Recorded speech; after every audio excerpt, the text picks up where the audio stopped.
Hey, Adam, I just saw the ESPN piece about you and Sharri Maio, and I had no idea she was married to you. I knew about her late husband, Joe, because when 9/11, 2001 was, for me, it started at 4 o'clock, 4:30 in the morning. I had fallen asleep on my couch in Oakland, and when I woke up, I had my television on, as I was wont to do in those days, and it was on Channel 2, which automatically, because it was on Channel 2, showed mornings on 2.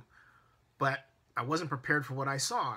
I saw World 1 on fire, not to where you thought it wasn't anything that could be handled. This was in the early stages.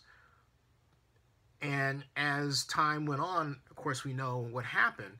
That was a horrifying day for me in Oakland here, because you don't know, among other things, first of all, a friend of mine worked for American Express at the time and wanted me to come to New York or interview for a job in New York.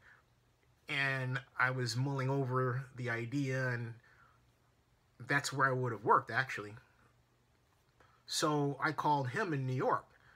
And then I went out and went over to Lakeshore Avenue here by the Lake Merritt, and you saw people there that you would normally not see during the day because they had 9-to-5 jobs. I was working for myself.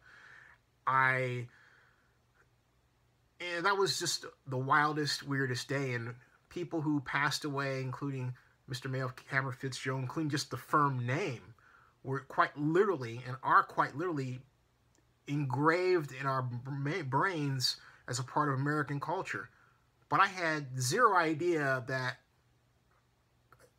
the woman that survived him, Sharri, who I was aware of when this initially happened, well, only barely, of course, married you. And that this had, this was a story for some time, I guess, 2007, 2006. And what's fascinating is around that time, I started covering the NFL draft in 2005, thanks to Joe Brown of the NFL. And I met Bill Chakas, you may remember. And you and I met at the Chelsea Piers luncheon. You, me, Andrea Kramer. It was the year that Vince Young was drafted by the Houston Texans, the Tennessee Titans. And I thought the Texans should have drafted him. That's what was going through my head, right?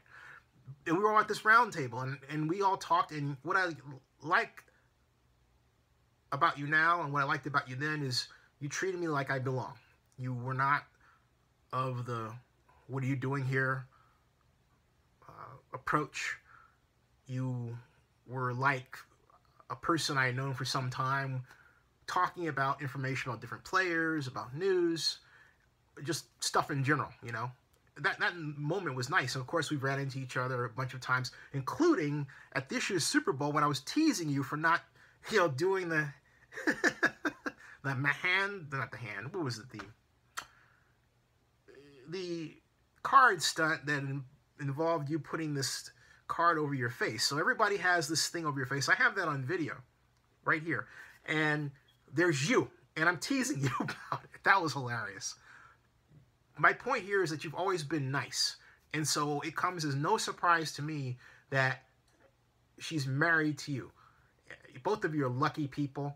And I just want to send my condolences for what you all go through with this constant reminder, and let you know that there are people who appreciate that you're a good person and want to thank you very much just for being a good person in little ways, which is just simply being nice and respectful. And in this day and age, sometimes that's all that's required. God bless.